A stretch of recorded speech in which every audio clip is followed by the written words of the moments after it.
সুপ্রিয় দর্শক, আসসালামু আলাইকুম। নিউজ 24 এর আজকের সর্বশেষ সংবাদে আপনাদের সবাইকে স্বাগতম। প্রথমেই জানিয়ে দিচ্ছি সংবাদ শিরোনাম। দুই দেশের নাগরিকদের ফেরত দিল বিজিবি বিএসএফ।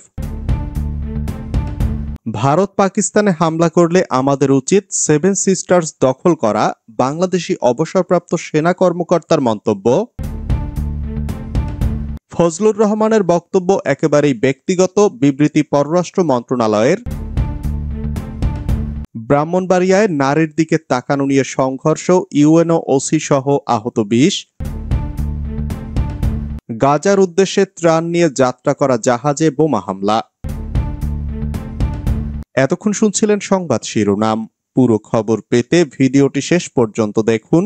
সর্বশেষ সংবাদ পেতে চ্যানেলটি সাবস্ক্রাইব করুন। এবার বিস্তারিত। দুই দেশের নাগরিকদের ফেরত দিল বিজিবি বিএসএফ। দিনাজপুরের বিরল সীমান্তে পতাকা বৈঠকের পর দুই বাংলাদেশিকে হস্তান্তর করেছে ভারতীয় সীমান্তরক্ষী বাহিনী বিএসএফ। বিনিময়ে ভারতীয় দুই নাগরিককে কর্তৃপক্ষের হাতে তুলে দিয়েছে বর্ডার গার্ড বাংলাদেশ বিজিবি। শুক্রবার রাত 8টার পর বিজিবি বিএসএফ এর কমান্ডার পর্যায়ের বৈঠকে বিষয়টি মীমাংসা করা হয়। এ সময় দুই দেশের নাগরিকদের হস্তান্তর প্রক্রিয়া অনুষ্ঠিত হয়। বাংলাদেশি দুই নাগরিক হলেন মোহাম্মদ এনামুল হক ও তার ছেলে মোহাম্মদ মাসুদ। হস্তান্তরের পর তাদের বিজিবি ক্যাম্পে নিয়ে আসা হয়। অন্যদিকে ভারতীয় দুই নাগরিক হলেন অভিনাথ টুডু ও ফিলিপ সরেন। পতাকা বৈঠকের পর বিএসএফ তাদের সীমান্তে দুজনকে নিয়ে যায়। এর আগে শুক্রবার দুপুরে বিরল উপজেলার ধর্মপুর ইউনিয়নের কারুলিয়াপাড়া সীমান্তে দুই বাংলাদেশি কৃষককে ধরে নিয়ে যায় বিএসএফ। এ ঘটনার জেরে ভারতীয় দুই নাগরিককে আটক করে গ্রামবাসীরা। ভারত পাকিস্তানে হামলা করলে আমাদের উচিত সেভেন সিস্টার্স দখল করা, বাংলাদেশি অবসরপ্রাপ্ত সেনা কর্মকর্তার মন্তব্য। পহেলগাঁও জঙ্গি হামলার আবহে ভারত ও পাকিস্তানের মধ্যে উত্তেজনা বিরাজ করছে বর্তমানে। এই পরিস্থিতিতে এক অবসরপ্রাপ্ত বাংলাদেশি সেনা কর্তা দাবি করলেন, ভারত যদি পাকিস্তানে হামলা করে তাহলে বাংলাদেশের উচিত সেভেন সিস্টার্স দখল করে নেওয়া।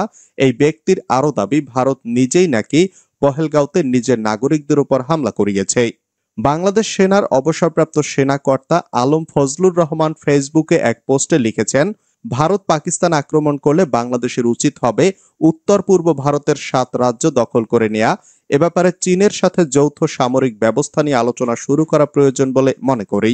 এই সেনা কর্মকর্তার দাবি, ভারতের বিজেপি সরকারের সুদূর প্রসারী পরিকল্পনা রয়েছে যে ভারতে এনআরসি করে ভারতের মুসলমানদের নাগরিকত্ব কেড়ে নিয়ে কনসেন্ট্রেশন ক্যাম্পে আবদ্ধ করে মুসলমানদের হত্যা করা, কিংবা ভারতের মুসলমানদের বাংলাদেশ কিংবা পাকিস্তানে পুশ করে পাঠিয়ে দেয়া। এই পরিকল্পনা ভারত নিয়েছে ইসরায়েলের কাছ থেকে। আপনারা লক্ষ্য করছেন কিভাবে ভারতে মুসলমানদের হত্যা করা হচ্ছে। তার কথায় এই উপমহাদেশে মূলত দুটি মুসলমান দেশ, পাকিস্তান ও বাংলাদেশ। মালদ্বীপ এত ছোট আর সামরিকভাবে দুর্বল যে ভারতে মুসলমানদের স্বার্থ রক্ষার কোনো দায়িত্ব মালদ্বীপ পালন করতে পারবে না। তাহলে ভারতে মুসলমানদের জান এবং মাল রক্ষার মূল দায়িত্ব পালন করতে হবে বাংলাদেশ ও পাকিস্তানকে।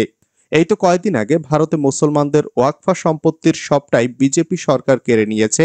আর কিছুদিনের মধ্যেই ভারতে মুসলমানদের মুর্দাকে কবর দেওয়ার জায়গা পাওয়া যাবে না।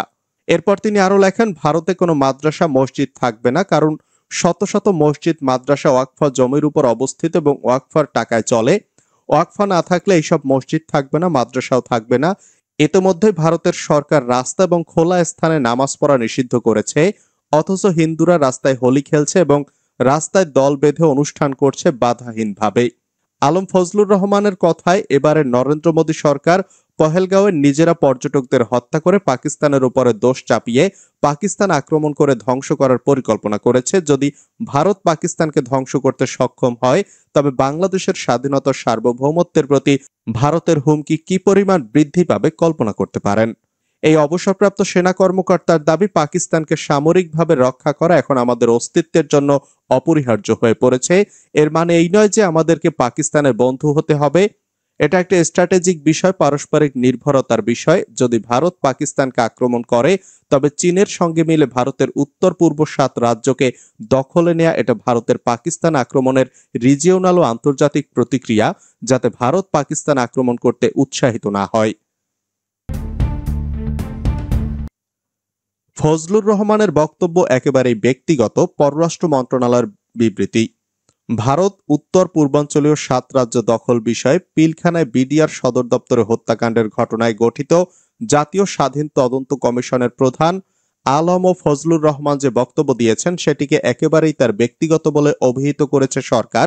বাংলাদেশের সীমান্তরক্ষী বাহিনীর সাবেক প্রধান অবসরপ্রাপ্ত মেজর জেনারেল ফজলুর রহমানের ওই বক্তব্য ঘিরে ভারতে ব্যাপক তোলপাড়ের মধ্যে শুক্রবার এক বিবৃতিতে পররাষ্ট্র মন্ত্রণালয় এই প্রতিক্রিয়া জানিয়েছে। আগের দিন বৃহস্পতিবার প্রধান উপদেষ্টার প্রেস সচিব শফিকুল আলমও তার ওই বক্তব্যকে ব্যক্তিগত হিসাবে অভিহিত করেছিলেন। ব্রাহ্মণবাড়িয়ায় নারীর দিকে তাকানো নিয়ে সংঘর্ষ, ইউএনও ওসি সহ আহত 20। নারীর দিকে তাকানোর ঘটনা নিয়ে ব্রাহ্মণবাড়িয়ার সরাইলে দুই দল গ্রামবাসীর মধ্যে সংঘর্ষ হয়েছে। গতকাল বুধবার রাতে উপজেলার চানমণিপাড়া গ্রামে এ সংঘর্ষ হয়। এতে ইউএনও ওসি সহ 20 জন আহত হন। তবে মোবাইল ফোনের চার্জার কেনা নিয়ে গ্রামের ওই দুই দলের আগে থেকেই বিরোধ চলে আসছে। স্থানীয়রা জানায় বুধবার সন্ধ্যায় চানমণিপাড়া গ্রামে এক নারী তার ছেলেকে নিয়ে উপজেলার হালুয়াপাড়া গ্রাম দিয়ে হেঁটে যাচ্ছিলেন। এ সময় মোগলটুলা গ্রামের তৌহিদুল ইসলাম ওই নারীর দিকে তাকায়। তিনি বিষয়টি ভালোভাবে না নেওয়ায় তৌহিদুলের সঙ্গে তর্কে জড়ায়। এক পর্যায়ে তার ছেলে এগিয়ে গেলে তৌহিদুলের সঙ্গে তার ঝগড়া হয়। জানা যায় এ নিয়ে রাতে তৌহিদুল ইসলামের পক্ষ গিয়ে মোগলটুলা গ্রামবাসীর চানমণিপাড়া গ্রামে ওই নারীর বাড়িতে হামলা করতে যায়। এ সময় দুই গ্রামের লোকজন দেশীয় অস্ত্রশস্ত্র নিয়ে সংঘর্ষে জড়ায়। ঘণ্টাব্যাপী সংঘর্ষ নিয়ন্ত্রণে আনতে গিয়ে উপজেলা নির্বাহী কর্মকর্তা মোশাররফ হোসেন এবং সরাইল থানার ভারপ্রাপ্ত কর্মকর্তা মোহাম্মদ রফিকুল হাসান সহ 20 জন আহত হয়। গাজার উদ্দেশ্যে ত্রাণ নিয়ে যাত্রা করা জাহাজে বোমা হামলা। মানবিক সহায়তা নিয়ে ফিলিস্তিনের গাজার অভিমুখে থাকা একটি জাহাজে ড্রোন দিয়ে বোমা হামলা চালানো হয়েছে।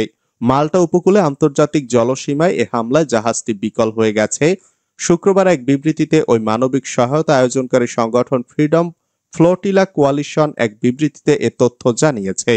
হামলার জন্য ইসরায়েলকে দায়ী করে সংগঠনটি বলছে, নিরস্ত্র বেসামরিক জাহাজটির সম্মুখ ভাগে সশস্ত্র ড্রোন দিয়ে দুইবার হামলা চালানো হয়েছে। এতে জাহাজটিতে আগুন ধরে যায় এবং এর কাঠামোয় বড় ধরনের ফাটল দেখা দেয়। তবে এ বিষয়ে এখনো ইসরায়েল কোনো মন্তব্য করেনি। স্বরাষ্ট্র উপদেষ্টার বাসভবন অভিমুখী পদযাত্রায় পুলিশের বাধা। বাংলাদেশ ইসলামী ছাত্র সেনার ঢাকা মহানগরীর সাবেক সভাপতি মাওলানা মোহাম্মদ রইসুদ্দিনকে হত্যায় জড়িত ব্যক্তিদের আইনের আওতায় আনার দাবিতে স্বরাষ্ট্র উপদেষ্টার বাসভবনের অভিমুখে পদযাত্রা কর্মসূচি পালন করেছে আহলে সুন্নাত ওয়াল জামাত। এ সময় তাদের বাধা দেয় পুলিশ। শুক্রবার বিকেলে জাতীয় প্রেস ক্লাবের সামনে থেকে এ পদযাত্রা শুরু করেন আহলে সুন্নাত ওয়াল জামাতের নেতাকর্মীরা।